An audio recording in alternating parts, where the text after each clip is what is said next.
नमस्कार। पाठ 16 छोटी किंतु महत्वपूर्ण जानकारी गणित की। यहाँ पर मैं आपको गणित के महत्वपूर्ण चिन्ह बेसिक सिंबल ऑफ मैथमेटिक्स के बताने जा रहा हूँ कि जिनकी गणित के अंदर है वो बहुत ही आवश्यकता पड़ती है। जगह जगह हम इनका प्रयोग करते हैं। पार्ट 15 में भी मैंने आपको कुछ चिन्ह बताए थे। तो यहाँ अपने जो 10 तक की कक्षाओं में महत्वपूर्ण चिन्ह है गणित के, उनके बारे में मैं आपको बताऊंगा। आप इनको अच्छी तरह से लिख करके वो इन्हें याद कर लें। तो बेसिक जो बुनियादी है हमारा शुरुआत से लेकर के, वो पहला होता है हमारा इसको कहते हैं हम जोड़ का। ये होता है जोड़। इसके बाद में दूसरा होता है, इसको बोलते हैं घटा या घटाव। 3 नंबर पे हमारा होता है ये चिन्ह, इसको बोलते हैं गुणा। और 4 नंबर पर इस तरह का चिन्ह होता है, इसे हम बोलते हैं भाग। तो ये हमारे बुनियादी हैं, जोड़ घटा गुणा और भाग। इस तरह के जोड़ इस तरह से लिखते हैं, घटाओ गुणा और भाग के। ये बेसिक चिन्ह है हमारे स्टार्टिंग के गणित के अंदर, जो छोटी कक्षाओं से हमें मिलने शुरू हो जाते हैं या इनका हम ज्ञान है वो प्राप्त करते हैं। इसके बाद में और चिन्ह लेते हैं अपने। एक इस तरह का चिन्ह हमें किताबों में अक्सर देखने को मिलता है, इसको कहते हैं प्रतिशत। ये प्रतिशत का चिन्ह है। प्रतिशत यानी प्रत्येक 100 पर, प्रत्येक 100 पर प्रतिशत का चिन्ह है ये।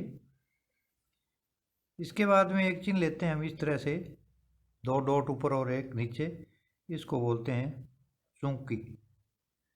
ये चूंकि का होता है। इसके बाद में एक सिंबल होता है, इसको अगर उल्टा कर दूं, इसको यहाँ 2 ऊपर एक नीचे, यहाँ 1 ऊपर 2 नीचे कर दूं, तो ये चिन्ह हमारा होता है इसलिए का। ये एक एक नियम के जब हम सवाल करते हैं हल, तब उनमें काम आते हैं। इसके बाद में ये त्रिभुज का संकेत है। बार बार अगर हमें ये संकेत मिलता है तो हम इसे त्रिभुज का संकेत समझेंगे। इसके बाद में ये चिन्ह भी हमें अक्सर देखने को मिलता है इस तरह से, ये होता है अनंत का।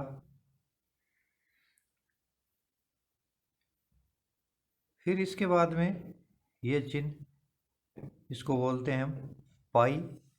ये कक्षा 9 और 10 के अंदर है वो आता है। 8वीं में भी आता है पाई। जैसे वर्त की परिधि है 2 पाई आर या क्षेत्रफल पाई आर स्क्वायर। इस पाई का मान है वो 22/7 या 3.14 होता है पाई का मान।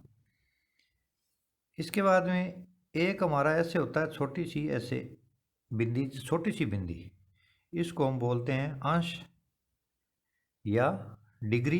जैसे हमें ऐसे लिखते हैं 60 डिग्री, तो ये छोटे सी हम यहाँ पर एक है वो निशान लगाते हैं, डिग्री या अंश। इसके बाद में हमारा गणित के अंदर इस तरह का एक निशान हमें मिलता है अक्सर देखने को, तो ये चिन्ह होता है लंब का। ये चिन्ह हमारा जाना पहचाना है, इसे हम क्या कहते हैं, बराबर। पिछले पार्ट में भी हमने पढ़ा था इसको, बराबर के बारे में। और अगर मैं इसको ऐसे काट देता हूँ तब हम इसको कहेंगे बराबर नहीं। ये बराबर है, अगर इस तरह से काट दिया मैंने तो बराबर नहीं। बराबर से इस तरह से हमने एक और पढ़ा था पिछले अध्याय में, इसको इस तरह से या ऐसे लगा दें ऊपर, तो ये होता है सर्वांग सम का।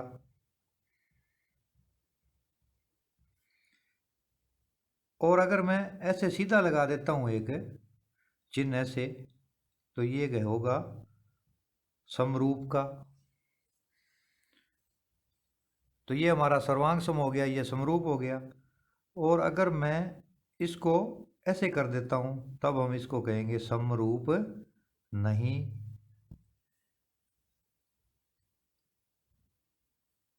तो ये सर्वांग सम का या समरूप का अगर हमने इसको काट दिया तो समरूप नहीं का हो जाएगा।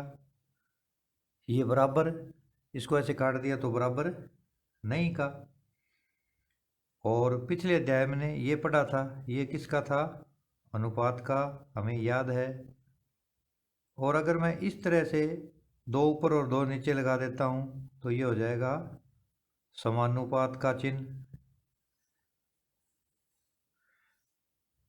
ये दो डॉट अनुपात और दो ऊपर और दो नीचे इस तरह से लगा देता हूँ मैं, तो ये क्या बन जाएंगे, समानुपात। और इसके बाद में एक चिन्ह इस तरह से होता है, इसको बोलते हैं और। गणित में अगर हमें कहीं और लिखना हो तो इस चिन्ह का प्रयोग हमें कर सकते हैं। नेक्स्ट और लेते हैं कुछ चिन्ह अपने यहाँ पर। यहाँ पर लिख देता हूँ मैं आपको, जैसे 21 नंबर, इस तरह का एक चिन्ह होता है, इसको बोलते हैं फैक्टोरियल। ये वैसे बड़ी कक्षाओं का चिन्ह है, इसे फैक्टोरियल बोलते हैं। तो पहले हमने ये चिन्ह पढ़ा था एक, इसके अंदर इस तरह से ये था हमारा मुंह खुले वाला, जो मैंने आपको बताया था, से बड़ा और एक चिन्ह ये था, इसको बोलेंगे से छोटा। इसके बाद में हमारे तीन कोष्ठक होते हैं, तीन प्रकार के कोष्ठक। वो कौन कौन से होते हैं, छोटा कोष्ठक अगर इस तरह से है तो इसे हम कहेंगे छोटा कोष्ठक, या स्मॉल ब्रैकेट भी बोलते हैं इसको, छोटा ब्रैकेट भी बोलते हैं। और ये होता है हमारा इस तरह से, ये होता है बड़ा कोष्ठक। तो ये छोटा कोष्ठक है, ये बड़ा कोष्ठक है। तो बीच में होता है, वो होता है हमारा मंझला कोष्ठक।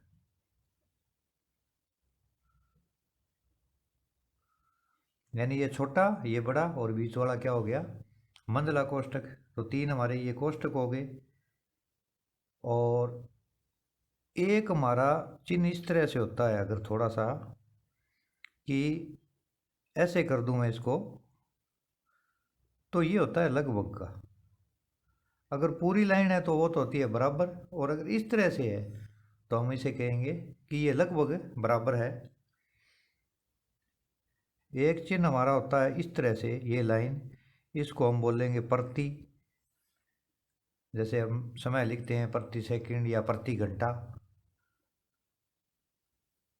इसके बाद में एक ये चिन्ह होता है हमारा इस तरह से, ये बोलते हैं वर्गमूल। और इसी तरह से अगर मैं इसको यहाँ पर 3 लगा दूं तो ये होता है घनमूल। वर्गमूल और घनमूल में इतना ही फर्क है, यहाँ दुआ लगा दो चाहे न लगाओ कोई फर्क नहीं पड़ता, ये वर्गमूल ही होता है, ये होता है घनमूल का चिन्ह। एक चिन्ह हमारा होता है इस तरह से, यहाँ एक और यहाँ कोमा, तब हम इसे पढ़ेंगे ऐसे कहेंगे गणित के अंदर, जैसा कि और अगर इस तरह से v को मैं काट देता हूँ तब इसको हम गणित में पढ़ेंगे सभी के लिए। इस तरह का अगर हमें चिन्ह मिलता है गणित में तो हम ये मानेंगे कि ये कह रहा है सभी के लिए। अगर इस तरह से ये लाइन है और या इस तरह से कटी हुई लाइन है, ये लाइन है, तो इसको कहेंगे समांतर। और इसको काट दी तब समांतर नहीं। जैसे रेलगाड़ी की पटरी का उदाहरण हम इसमें दे सकते हैं। इसके बाद में हमारा चिन्ह जो बार बार काम में आता है वो है मिनट का, और एक है सेकंड का। जैसे 5 मिनट को ऐसे लिखेंगे, और अगर सेकंड है तो 6 सेकंड। और अगर हमें इकट्ठा लिखना है जैसे, तो हम लिख देंगे 5 मिनट और 6 सेकंड। इसको हम पढ़ेंगे 5 मिनट और 6 सेकंड, अलग अलग पढ़ेंगे इसको। ये अगर एक लगाता हूँ मैं संख्या के ऊपर तो मिनट है, और डबल लगा देता हूँ तो ये हमारा सेकंड बन जाता है। एक हम जो अक्षर है वो काम में लेते हैं, ये चिन्ह है, ये कोण का है, बार बार प्रयोग में करते हैं हम इसे, कोण कहते हैं। इस तरह का अगर हमें चिन्ह मिलता है तो ये क्या है, किरण है। और अगर इस तरह का कोई चिन्ह मिले हमें, ये कक्षा 9 और 10 में विशेष तौर से है, तो इसे बोलते हैं हम सिग्मा। सिग्मा का मतलब होता है जोड़, यानी ये उल्टे ई है, इसे सिग्मा कहते हैं। सिग्मा का मतलब होता है जोड़ या योग। और अगर अंग्रेजी में इस तरह से अगर हमें मिलता है DEF, तो ये डेफिनेशन है, इसको कहेंगे हम परिभाषा। ये शॉर्ट शब्द है परिभाषा का, डेफिनेशन। तो ये हमारे क्या है, गणित के अंदर है वो कक्षा 5 से लेकर के 10 तक के जो चिन्ह है काम में आने वाले, ये हमारे गणितीय चिन्ह यानी बेसिक सिंबल ऑफ मैथमेटिक्स कहलाते हैं ये। तो इनको भी हमें क्या है, अच्छी तरह से वो इनका मनन हमने करना है, इनको याद रखना है, ताकि गणित के अंदर बार बार जो हमें कठिनाई आती है, परेशानी आती है निशानों को लेकर या चिन्हों को लेकर के, वो कठिनाई हमें उत्पन्न न हो। तो ये कोई ज़्यादा नहीं है, थोड़े बहुत और हो सकते हैं, लगभग इसमें आगे हैं गणित के अंदर है वो अपने 10 तक की कक्षाओं के लिए लगभग चिन्ह इतने ही हैं जो बार बार हमें वो प्रयोग में लाते हैं। तो इनका भी हम अच्छी तरह से अध्ययन कर लें तो हमें गणित के अंदर है वो कोई समस्या उत्पन्न नहीं होगी। ये कोई ज़्यादा नहीं है, यहाँ पर मैंने 40 चिन्हों का वर्णन किया है। तो बार बार है वो हम इनको अगर प्रैक्टिस करें, देखें, लिखें, तो हमारे ये चिन्ह है वो हमें याद भी हो जाएंगे। इसमें कोई दिक्कत वाली बात नहीं है। थोड़ा मैं एक बार और दोहरा देता हूँ स्टार्टिंग से। ये हमारे जो बेसिक हैं, जोड़ घटाव गुणा भाग, इनका हम अक्सर प्रयोग करते हैं। जोड़ के लिए, घटाव के लिए, गुणा के लिए, भाग के लिए। ये प्रतिशत है, प्रतिशत का मतलब है प्रत्येक 100 में। और प्रतिशत की बात है वो अक्सर हमारे लिए बहुत ही महत्वपूर्ण है, चलती रहती है। वे परीक्षा में आपके कितने प्रतिशत अंक आए। अब कई बातों का क्या है, हम अंग्रेजी शब्द तो पकड़ लेते हैं, तुम्हारी कितनी परसेंटेज आई। अरे वो परसेंटेज है ना, वही प्रतिशत है भाई। इसमें अपने को कोई है ना गुमराह नहीं होना।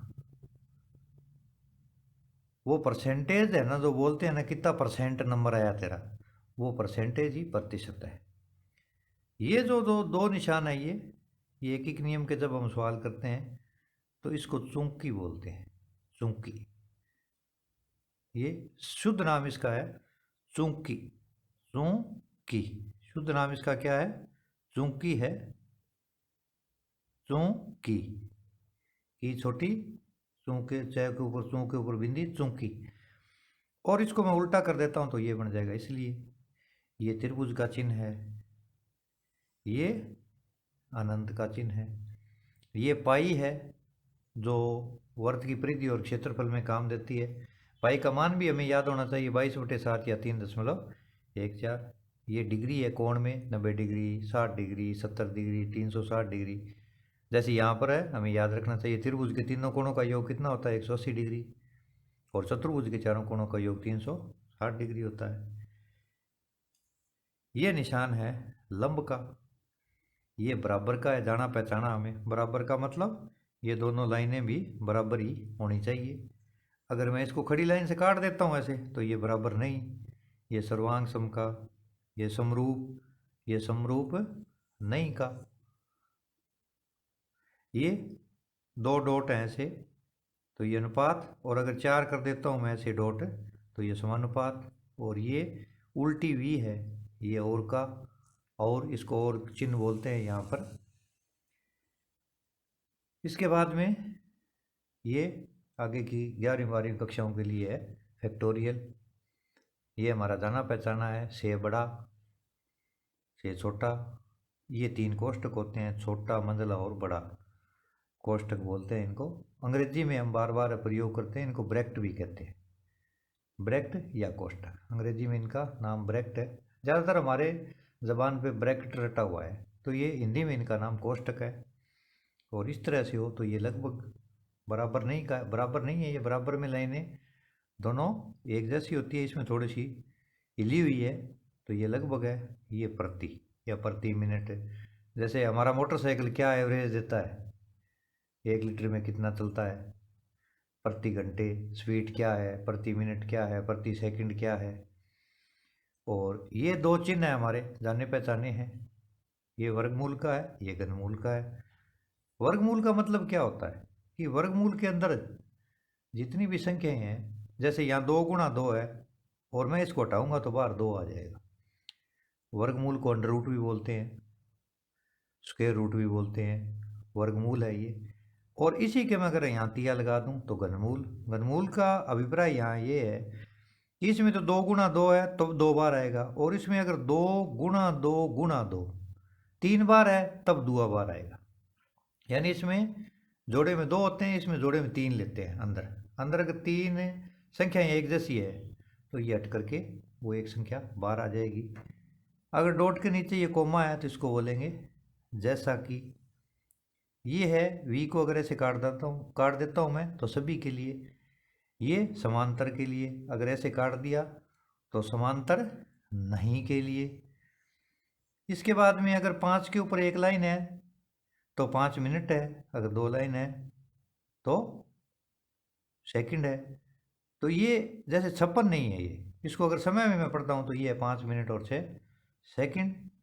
ये हमारा निशान कोण का, और ये हमारा निशान किरण का, ये सिग्मा का।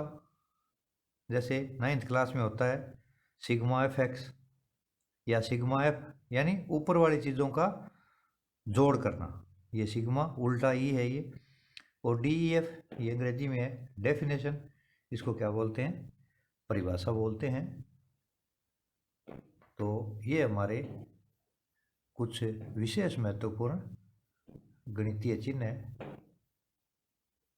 तो इनको हमें क्या करना है, अच्छी तरह से याद कर लेना है, लिख करके भूलना नहीं है। यानी इतना बड़ा हमें नहीं लिखना पड़ेगा, कौन की बात आएगी हम ये लिख देंगे।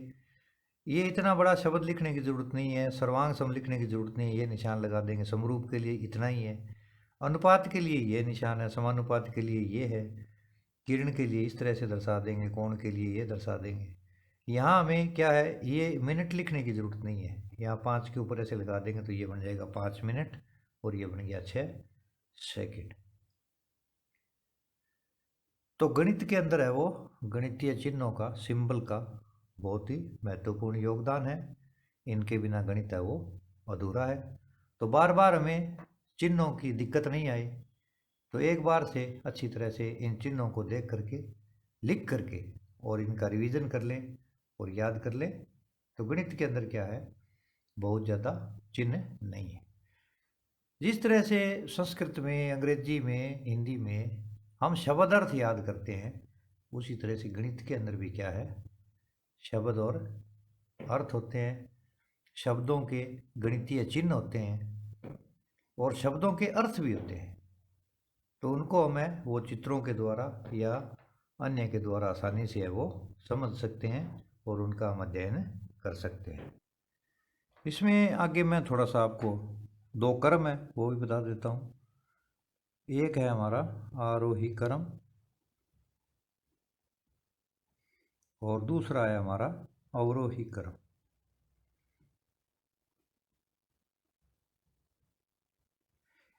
इसका आरोही क्रम का दूसरा नाम है बढ़ता क्रम और इसका दूसरा नाम है घटता क्रम। संख्याओं को अगर हम बढ़ते क्रम में लिखते हैं तो वह क्या कहलाता है, आरोही क्रम।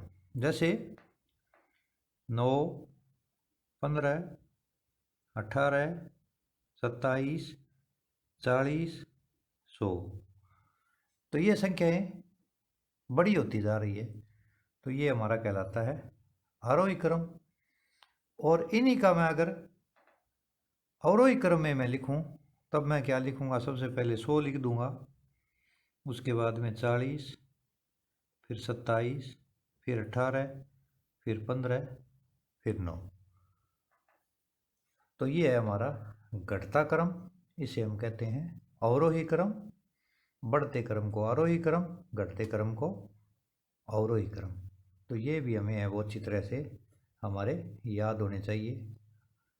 इनका भी हमने मनन करके कि जो बढ़ता हुआ क्रम है आरोही क्रम है, जैसे पेड़ के ऊपर बेल चढ़ती है, आरोही क्रम में चढ़ती है।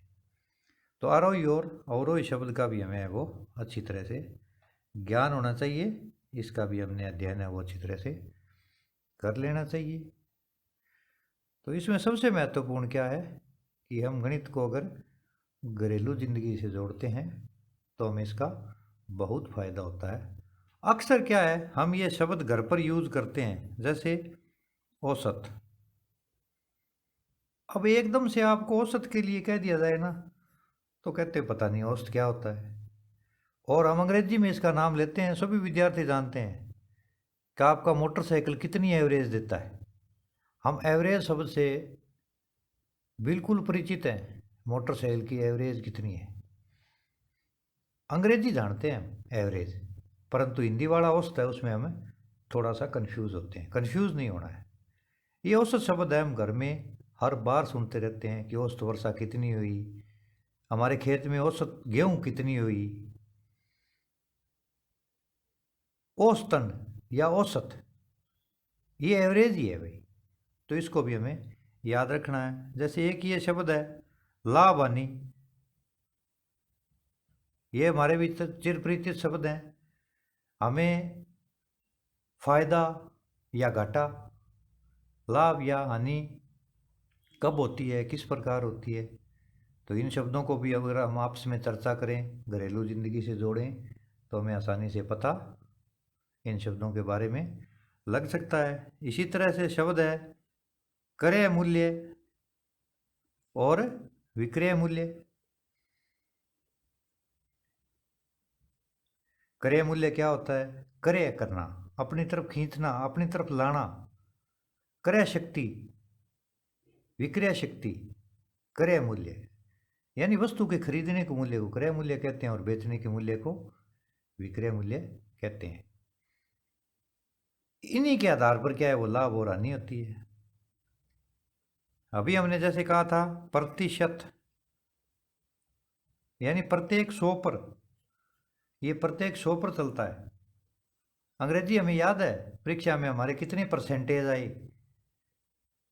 फलां जगह कितने प्रतिशत वाले का, परसेंट वाले का दाखिला हो गया, या हमारी सर्विस लगने में मेरिट है वो कितने परसेंटेज गई, कितने परसेंट गई। तो प्रतिशत का मतलब है प्रत्येक 100 पर।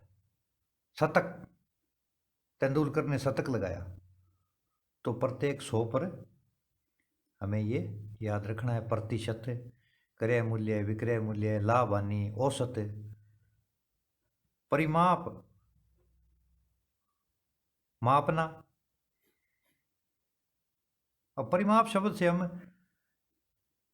अरे हम जो खेत के बाहर बाड़ करते हैं ना चारों तरफ, वो परिमाप पर करते हैं।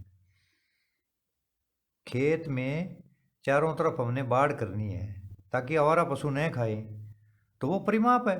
और परिमाप बाड़ हम कहाँ करते हैं? जहाँ तक हमारी खेत की बाहर वाली बाउंड्री है वहाँ पर हम कंटीले तार या झाड़ झंखाड़ है उनकी बाड़ बनाते हैं तारों के अंदर कि पशु न घुसे, तो वो परिमाप होता है।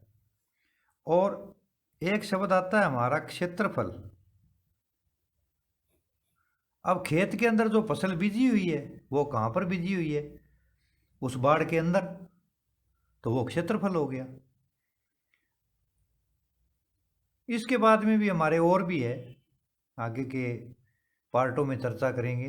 वजन के ऊपर है, ऊंचाई के ऊपर है, लंबाई पर है, चौड़ाई पर है, या नाप है, तोल है, बाट है।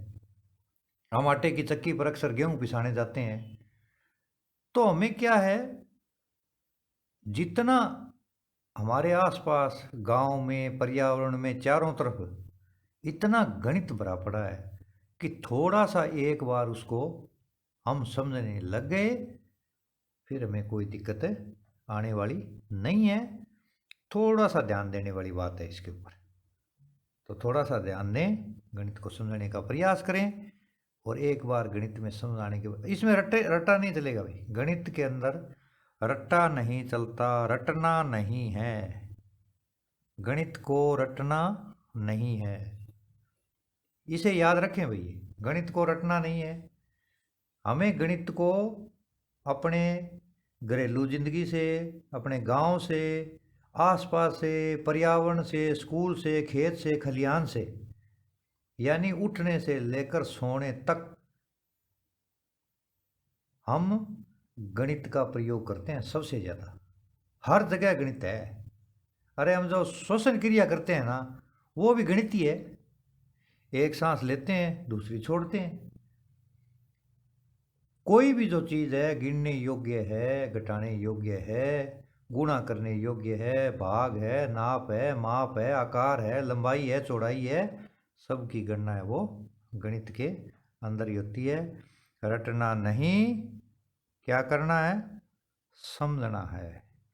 और समझेंगे कैसे हम, कि बार बार हम गणित को दूसरी चीज़ों से जोड़ करके देखेंगे, तुलना करेंगे, क्रय मूल्य क्या है, विक्रय मूल्य क्या है, किसके लिए ये क्रय मूल्य है, किसके लिए विक्रय मूल्य है, लाभ कब होता है, हानि कब होती है, फायदा कब होता है, घाटा कब लगता है, ये लाभ हानि फायदा नुकसान ही है, और क्या है। तो इन सब बातों के साथ है वो थोड़ा सा अतिरिक्त समय अगर हम गणित विषय को देते हैं, और लगातार अगर 15-20 दिन हम गणित पढ़ लेते हैं ना, तो उसके बाद में है वो हमें इसमें रुचि जागृत हो जाएगी, और बहुत ही इंटरेस्टेड विषय है। इससे इंटरेस्टेड विषय कोई भी नहीं है। अगर हमने दिमाग को तेज करना है तो गणित पढ़िए, दिमाग को पहाड़े खिलाइए। हम गुणा करके पहाड़े निकाल सकते हैं, परंतु परीक्षा के अंदर अगर हमें समय बचाना है तो इन चीज़ों को हमें याद रखना पड़ेगा। जैसे आप 1 से 30 तक वर्ग याद कर लीजिए, 2 दूनी 4, 3 तिये 9, 4 चौके 16, और कम से कम 1 से 20-25 तक घन याद कर लीजिए, 2 दूनी 4 दूनी 8, 3 तिये 9 तिये 27, 4 चौके 16 चौके 64 वर्ग। ये वर्ग है, 2 दूनी 4, 3 तिये 9, 4 चौके 16 है, और इसको 3 बार कर दें तो क्या बन जाएगा, 2 दूनी 4 दूनी 8, ये वर्ग हो गया, ये घन हो गया। तो इनको हम कर लें, कम से कम 25 तक पहाड़े याद कर लें, कंपटीशन करें पहाड़ों का हम, कि कौन ज़्यादा पहाड़े याद करता है। जितना हम दिमाग गणित में लगाएंगे उतना ही हमारा दिमाग तेज होगा, और एक बार हमारा दिमाग तेज होने लग गया, दिमाग में शार्पनेस आ गई, तो फिर है वो हमें एक बार चीज़ देखते ही है वो याद हो जाएगा, चाहे कोई भी वो विषय हो।